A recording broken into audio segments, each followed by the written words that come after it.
Hello बच्चों, क्या हालचाल, कैसे हो। आज हम पढ़ेंगे कॉम्बिनेशन ऑफ प्रिज्म्स। एक सिंगल प्रिज्म में हमने पढ़ा था, एक सिंगल प्रिज्म डेविएशन देता है, डिस्पर्जन देता है, बट वो डेविएशन विदाउट डिस्पर्जन या डिस्पर्जन विदाउट डेविएशन नहीं दे सकता। मतलब एक सिंगल प्रिज्म में वाइट लाइट डिस्पर्स तो हो रही है, 7 कलर में स्प्लिट तो हो रही है, but angle of deviation delta zero नहीं हो सकता, वो भी कुछ ना कुछ आएगा। और अगर डेल्टा जीरो नहीं है, लाइट मुड़ रही है, तो डिस्पर्जन जीरो हो ऐसा नहीं हो सकता। मतलब सिंगल प्रिज्म दोनों चीज़ दिखाएगा, डिस्पर्जन भी डेविएशन भी। डेविएशन का मतलब डेल्टा और डिस्पर्जन का मतलब delta V minus delta are, ठीक है ना, फैलना, स्प्रेड होना, ठीक है। तो कॉम्बिनेशन ऑफ प्रिज्म ऐसा शो कर सकता है। एक combination of prism, a suitable combination of prism can show dispersion without deviation or and deviation without dispersion. बात समझ में आ रही है। तो प्रिज्म के कॉम्बिनेशन से डिस्पर्जन होगा, लाइट स्कैटर होगी लेकिन डेविएशन जीरो होगा, क्या डेविएशन होगा लेकिन डिस्पर्जन नहीं होगा, 7 कलर में स्प्लिट नहीं होगी।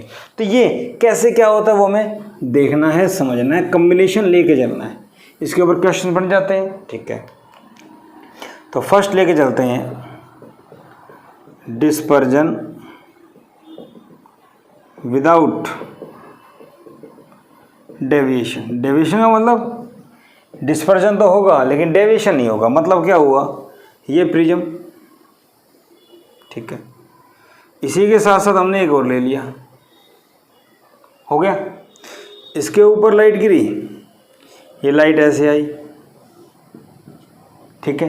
बात समझ में आ रही है, नहीं आ रही, ठीक है। डेविएशन नहीं है, डेविएशन नहीं है, इसका मतलब ये लाइट यूँ जा रही थी, इसके बाद ये लाइट ऐसे गई, अरे हाँ या ना, और ये ऐसे मुड़ गई। इसका मतलब ये जो लाइट जा रही है वो इसके पैरेलल है, ये जो लाइट जा रही है वो इसके पैरेलल है। डिस्पर्जन तो हो गया, 7 कलर में स्प्लिट तो हो गई, बट डेल्टा जीरो है, इसके पैरेलल है। बात समझ में आ गई, ठीक है। अब कितने प्रिज्म हैं, 2, दोनों के लिए एंगल ऑफ डेविएशन अलग अलग होगा, नेट डेविएशन जीरो होगा इसका और इसका, ठीक है ना। फॉर नो डेविएशन, सुनना ध्यान से, बहुत आसान है। डेविएशन दोनों का, पहले वाले का डेल्टा, दूसरे वाले का डेल्टा डैश, दोनों का डेविएशन जीरो। डेल्टा का फॉर्मूला क्या होता है, n-1 इंटू ए प्लस n डैश -1 इंटू ए। इसका एंगल ऑफ प्रिज्म ए, इसका angle of prism A dash, refractive index n, refractive index n dash. बात समझ में आ रही।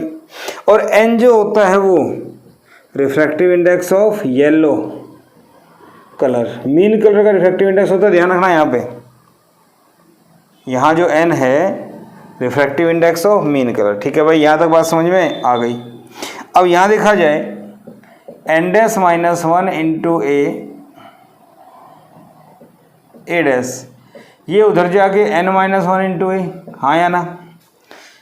n डैश -1 इंटू ए डैश ये उधर ले जाओ, यहाँ से ए डैश अगर निकालेंगे तो -n-1 अपॉन n डैश -1 ए। बात समझ में आई या नहीं आई। ए डैश n-1 ए, n डैश -1, हाँ या ना, ठीक है। ये मेरे पास एंगल ऑफ प्रिज्म में रिलेशन आ गया, पहले का रिफ्रैक्टिंग एंगल ए, दूसरे का ए डैश और ए में रिलेशन आ गया। ये बात समझ में आ गई। जब नो डेविएशन है तो नो डेविएशन से कंडीशन आ गई, ठीक है भाई। नाउ अब डिस्पर्जन है तो निकालो। डिस्पर्जन क्या होता है, थीटा। थीटा का फॉर्मूला क्या होता है, delta V minus delta R plus में delta V dash minus delta R dash, हाँ या ना। अरे यार थीटा ऐसे लिख लो, दोनों का अलग अलग। पहले का क्या होगा, delta V minus delta are, इसका क्या होगा, delta V dash minus delta R dash, ठीक है। इसको सोल्व किया था तो क्या आया था, याद हो तो ये आया था N we minus N R A, ये आया था N we dash minus N R dash into A dash. Formula याद आ रहा है डेल्टा, अरे बोलो डेल्टा वी क्या होगा N we minus one into A, N R minus one into A, solve करेंगे तो ये आएगा। ठीक है, ओके। अब N we minus N R A plus A dash की वैल्यू पुट करो।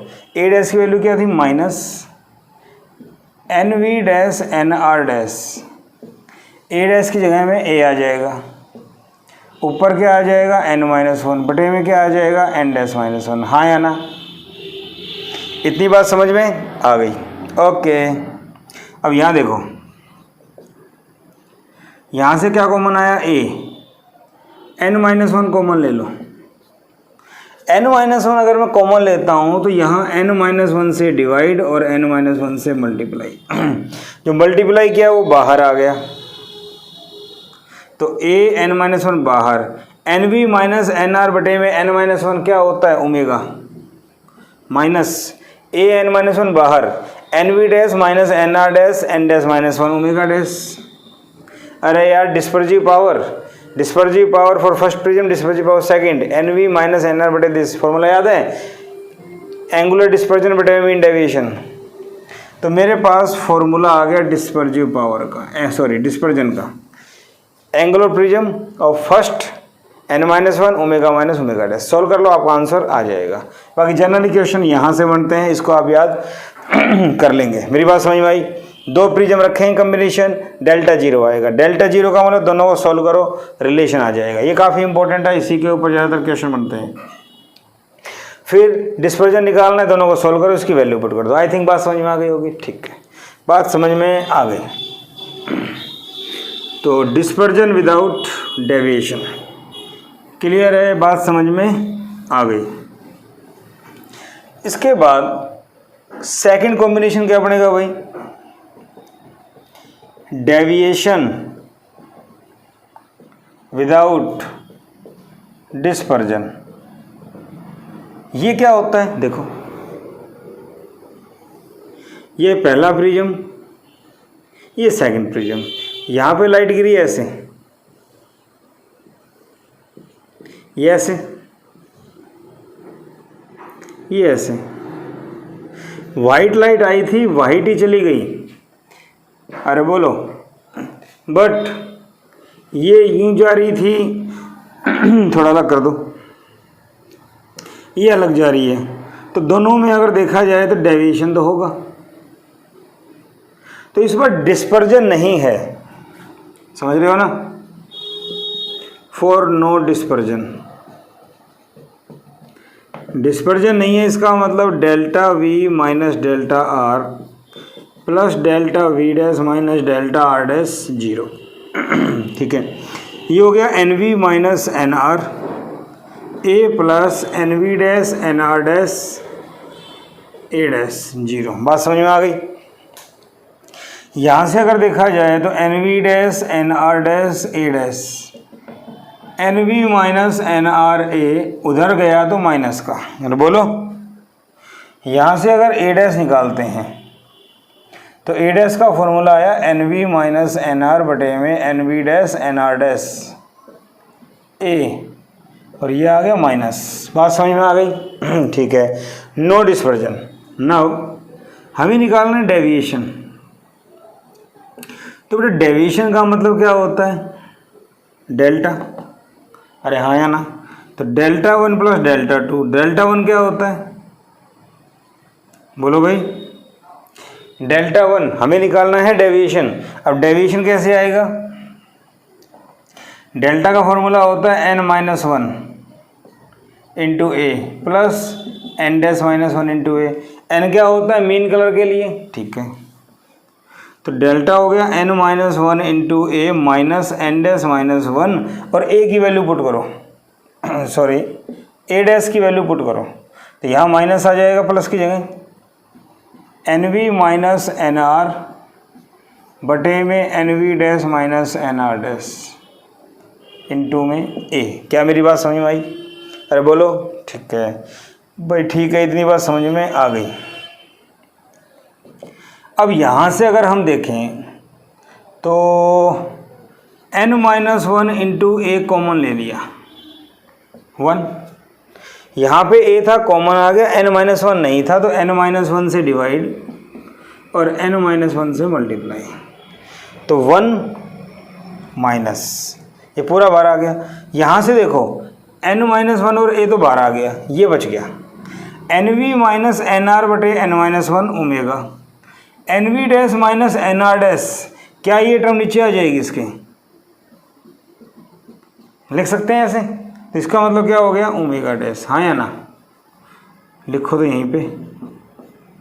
क्लियर? तो डेल्टा का फॉर्मूला क्या आ गया? n-1 a 1 minus omega by omega dash. ठीक है, डिस्पर्जन विदाउट डेविएशन देखना तो ये फॉर्मूला आएगा, और सॉरी आपको देखना अगर क्या डेविएशन विदाउट डिस्पर्जन तो ये फॉर्मूला आएगा। अगर आपको देखना है डिस्पर्जन विदाउट डेविएशन तो फॉर्मूला था n-1 into A omega minus omega dash. Clear? Dispersion without deviation a n-1 omega minus omega dash, और अगर आपको देखना है डेविएशन विदाउट डिस्पर्जन तो n-1 a 1 minus omega by omega dash. Clear है? याद कर लेंगे, या फॉर्मूला याद नहीं रहता तो मेथड समझ लो, इससे हमारा काम हो जाए। क्वेश्चन देखते हैं इसके ऊपर कैसे बनते हैं। ठीक है बेटा? ओके, बड़े अच्छे अच्छे क्वेश्चन बनते हैं। देखिए, देखो भाई, for a prism of angle 4 degree, thin prism है, refractive index for a prism of angle this and refractive index 1.54 is put in contact with another prism of refractive index 1.74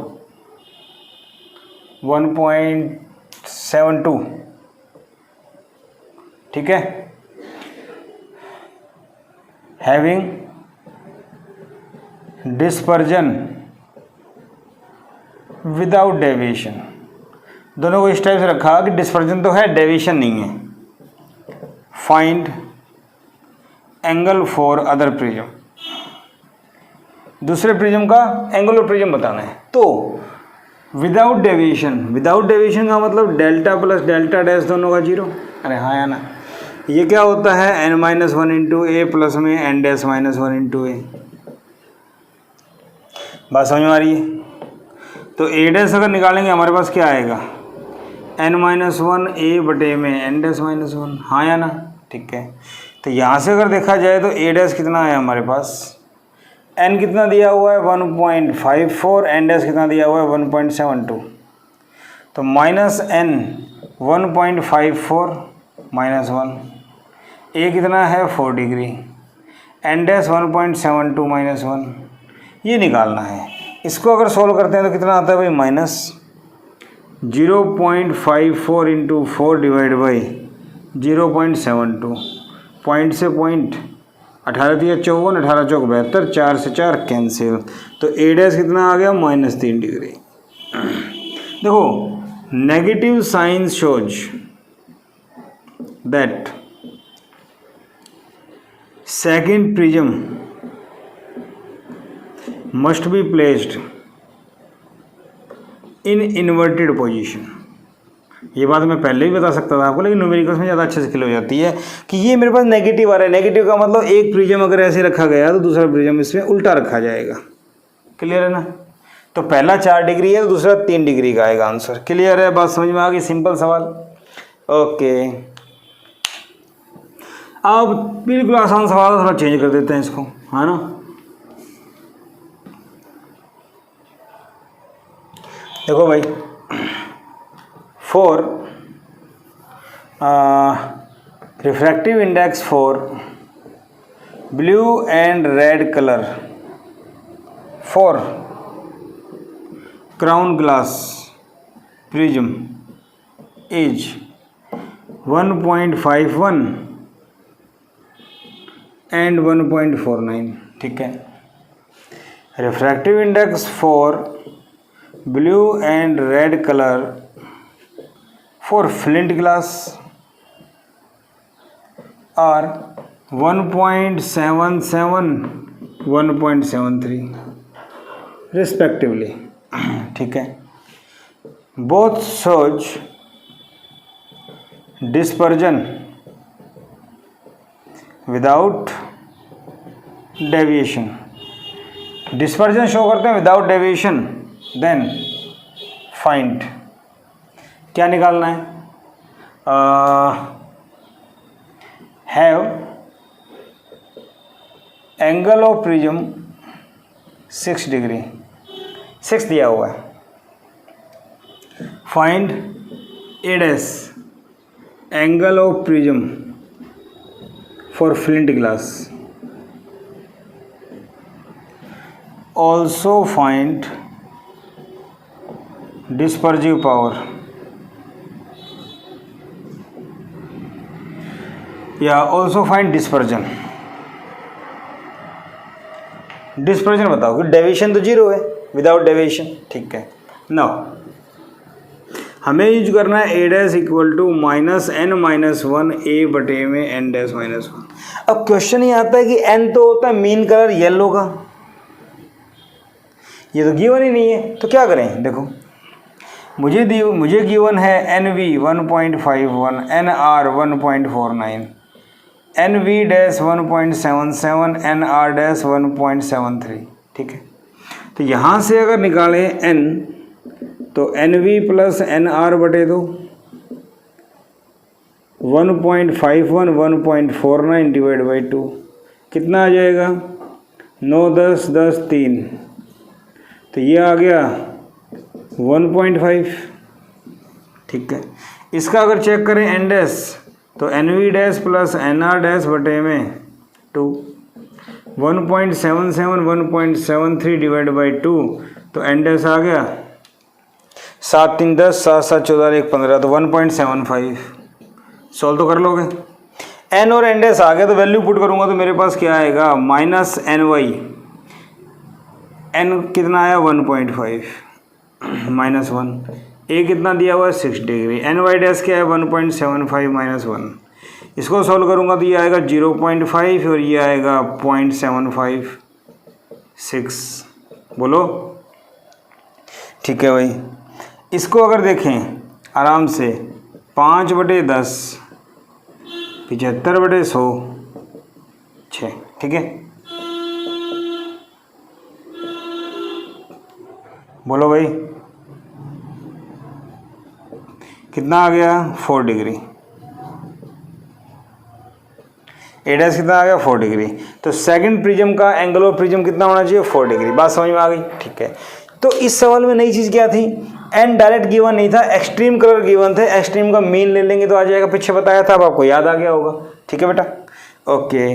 अब इतना करने के बाद ए डैश पता लग गया, अब आपसे पूछा गया डिस्पर्जन थीटा, थीटा क्या होगा, NV माइनस NR इंटू ए प्लस में NV dash minus NR dash into ए डैश, ठीक है। 1.51, 1.49 इंटू में 6 डिग्री, 1.77, 1.73 इंटू में ए 4 डिग्री, ठीक है भाई, बात समझ में आ गई, अरे बोलो। इसको सोल्व करते हैं तो ये कितना आया 0.02 6 डिग्री, 0.04 4 डिग्री, ठीक है। यहाँ अगर सोल्व किया जाए 6 दूनी 12 प्लस 4 चौक 16, दोनों को जोड़ दो, क्या मैं सही कर रहा हूँ, नहीं, दोनों प्रिज्म को उल्टा रखा गया था, आपके पास ए डैश आया था -4, ध्यान रखना इसका, -4, तो ये माइनस का हो जाएगा, तो आपका आंसर आएगा -0.04। हमें डिस्पर्जन नेट देखना है, तो एक प्रिज्म सीधा है एक उल्टा है, उल्टा है तो उसका एंगल ऑफ प्रिज्म भी नेगेटिव आएगा, तो वो नेगेटिव दिखाने के लिए नहीं, उसको यूज भी करना है, ठीक है। तो दोनों का डिस्पर्जन एक दूसरे को कैंसिल करेगा। यहाँ क्या देख रहे हो, पहले का डिस्पर्जन दूसरे का डिस्पर्जन, दोनों डिस्पर्जन एक दूसरे को कैंसिल करेंगे, लेकिन एग्जैक्टली नहीं, कुछ बचेगा। मेरी बात समझ में आ रही है? ओके, इसका मतलब क्या हुआ? इसका मतलब ये हुआ कि अगर दो प्रिज्म है, दोनों सेम मटेरियल के हैं, सेम मटेरियल का मतलब डिस्पर्सिव पावर सेम होगी और डिस्पर्जन भी जीरो हो जाएगा, डेविएशन भी जीरो हो जाएगा। मेरी बात समझ में आ रही है? क्योंकि एक ही मटेरियल का प्रिज्म है तो एक लाइट के लिए एनवी एनडेस सेम होगा। सही बात है। तो हम एक चीज़ ध्यान रख सकते हैं, नोट कर सकते हैं, क्या? For two prisms of same material can show no dispersion, no deviation. एक ही मटेरियल के हैं तो ना तो डिस्पर्जन होगा ना डेविएशन होगा, ऐसा हो सकता है। ठीक है, ओके, चलो एक लास्ट क्वेश्चन लेके चलते हैं। मान लो मेरे पास 3 प्रिज्म है। कितने बेटा? 3।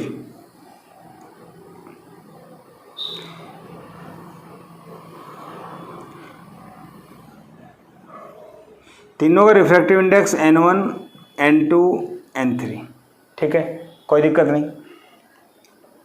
एक रे ऑफ लाइट ऐसे गिरी, इधर से इधर गई, इधर से थोड़ा इधर गई, फिर इधर से इधर। अरे हाँ या ना? मेरी बात समझ में आ रही है?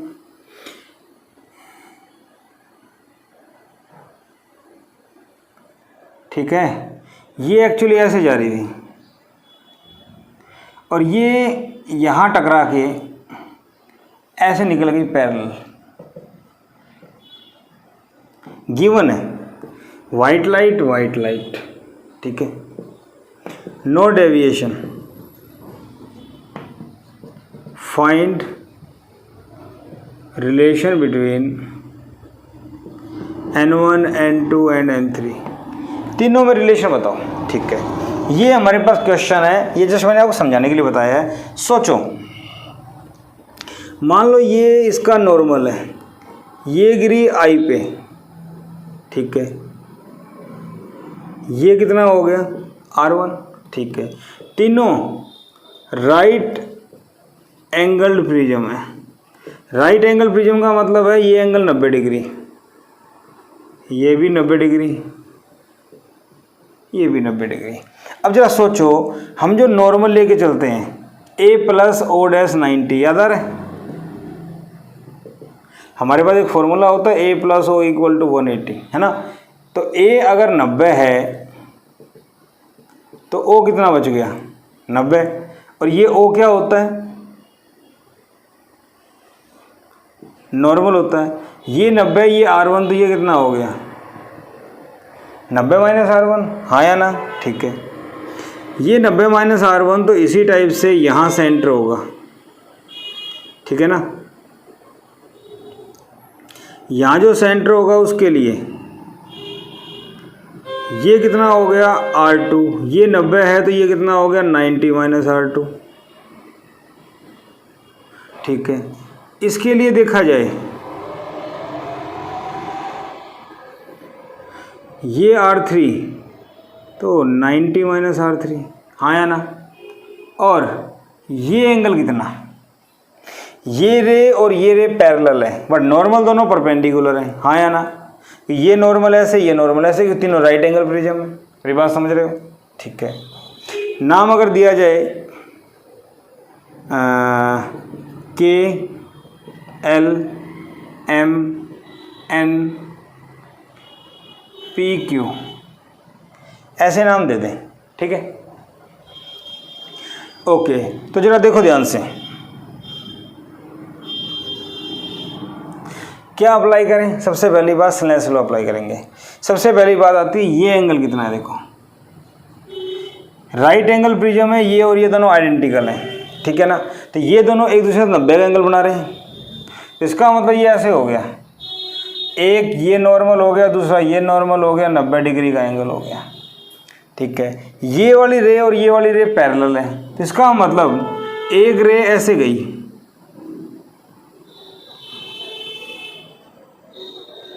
आई एंगल बना रही है, ठीक है। तो इसके साथ जाके कितना बनाएगी, ये आई तो ये भी आई, ये कितना हो गया 90 है, आई है तो 90 माइनस आई, हाँ या ना। तो ये वाला जो नॉर्मल है वो ये है और ये वाला जो नॉर्मल है वो ये है, तो ये आई है तो ये एंगल कितना हो गया 90 माइनस आई। बात समझ में आई ना, ये आई तो ये 90, क्योंकि दोनों नॉर्मल एक दूसरे के परपेंडिकुलर है, ठीक है। स्लेंस लॉ यूज करेंगे भाई ध्यान से। इस फेस पे यहाँ एयर है n equal to 1 n equal to 1, तो ये क्या होगा साइन आई, एयर है 1, यहाँ n1 साइन r, अरे बोलो ठीक है। Squaring both side, sine square i n1 square sine square r, r1। Equation number 1, ठीक है। यहाँ पे आ जाओ, यहाँ पे आ जाएंगे तो n1 sign 90 minus r1, n2 sign r2, यहाँ पे r2 है, ठीक है। Squaring both side, n1 square sign 90 minus क्या होता है कोस, तो कोस square r1, n2 sign r2। यहाँ पे आ जाएं तो ये है n2 sine 90 minus r2 equal to n3 sine r3, तो ये हो जाएगा n2 स्केयर साइन 90 माइनस क्या होता है कोस square r2, n3 sign square r3, 3। बस समझ में आ गई। यहाँ अगर लगाएं n3 sine 90 minus r3 equal to air बार साइन 90 माइनस आई, ये हो गया n3 का स्केयर साइन का होता है कोस स्केयर r3 और कोस स्केयर आई। नंबर 4, क्या मेरी बात समझ में आ रही है, ठीक है। अब मुझे क्या चाहिए, मुझे चाहिए रिलेशन तीनों में, इसका मतलब ये साइन वगैरह आपस में कैंसिल हो जाने चाहिए, ठीक है भाई। इतनी बात समझ में आ गई, डायग्राम की भी अब कोई ज़रूरत नहीं है। अब हमें सिंप्लीफाई करना है इनको, देखो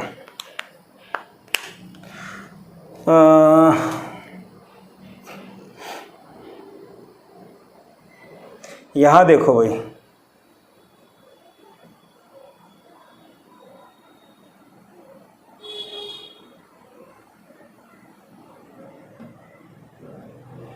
इन चारों इक्वेशन को एक बार लिख लिया जाए तो कैसा रहेगा, sine square i equal to n1 square sine square r1, ठीक है।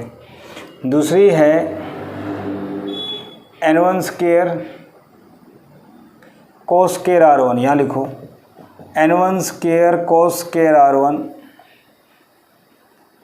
n2 साइन स्केयर r2,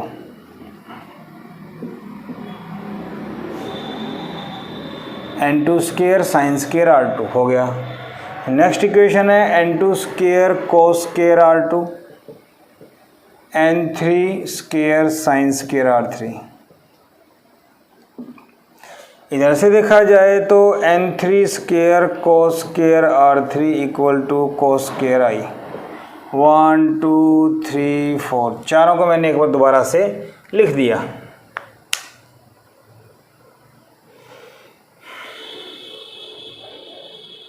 कोस स्केयर आई ये, ठीक है। अब यहाँ से हमें देखना है कैसे करें, क्या करें, ठीक है ना। हमारे पास था refractive index n1 n2 n3, ठीक है भाई। इतनी बात समझ में आ गई। यहाँ से हम क्या कर सकते हैं, इसको भी ऐसे लिखो cos square i equal to n3 square cos square r3, ठीक है। ओके, तो यहाँ से हम किस किस को ऐड कर दें, फर्स्ट और फोर्थ नहीं, इन दोनों को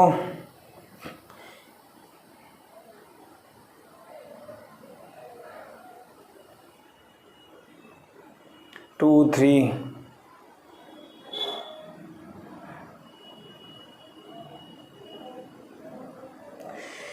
सिंप्लीफाई करना है, हमें चाहिए 1 plus n2 square, 1 plus 2 plus 3 plus 4, इनको डायरेक्ट ऐड करो, साइन स्क्वायर आई प्लस कोस स्क्वायर आई प्लस यहाँ से देखा जाए तो n2 square sine square r2 plus में कोस स्क्वायर r2 हो गया, इक्वल टू इधर देखो n1 square sine square r1 plus में कोस स्क्वायर r1, ठीक है। यहाँ से n3 square sine square r3 plus में कोस स्क्वायर r3 हो गया, टेंशन की जरूरत नहीं है। This is 1 plus this is n2 square, this is 1 equal to n1 square, this is 1 this is 1 plus n3 square, this is our required answer, that's all. ये परेशान हो रहे थे, डायरेक्ट आ रहा है हमारे, चारों को जोड़ दो, ठीक है, रिक्वायर्ड आंसर। बाकी आप डायरेक्ट रिजल्ट भी याद कर सकते हो, जनरली नीट में जेई में क्वेश्चन आ जाएगा इस टाइप से कि 3 प्रिज्म है, n1 n2 रिफ्रैक्टिव इंडेक्स है, तो बताओ रिलेशन क्या आएगा, तो फर्स्ट और लास्ट बीच वाले का 1 के साथ स्क्वायर, आंसर आ जाएगा, ठीक है बेटा। तो कॉम्बिनेशन ऑफ प्रिज्म में कैसे क्या होता है हमने देखे 2-3 सवाल करके, बड़ा आसान सा टॉपिक है, कुछ चीज़ें याद रखनी है, ध्यान रखनी है, बस समझने का ज़्यादा है, ठीक है बेटा। तो आज का लेक्चर अगर आपको अच्छा लगा हो तो वीडियो को लाइक कीजिए, अपने फ्रेंड्स को शेयर कीजिए और सब्सक्राइब कीजिए ताकि आपको नेक्स्ट लेक्चर्स मिलते रहें। नेक्स्ट हम लोग शुरू करने वाले हैं रिफ्रैक्शन थ्रू कर्व सरफेसेज, उसके बाद लेंस, बहुत इंपॉर्टेंट लेंस नीट के लिए, जेई के लिए काफ़ी टिपिकल और इजी कॉम्बो टाइप से क्वेश्चन बनते हैं, मज़े आते हैं, ठीक है ना। तो जुड़े रहिए, नोट्स बनाते रहिए, थैंक यू।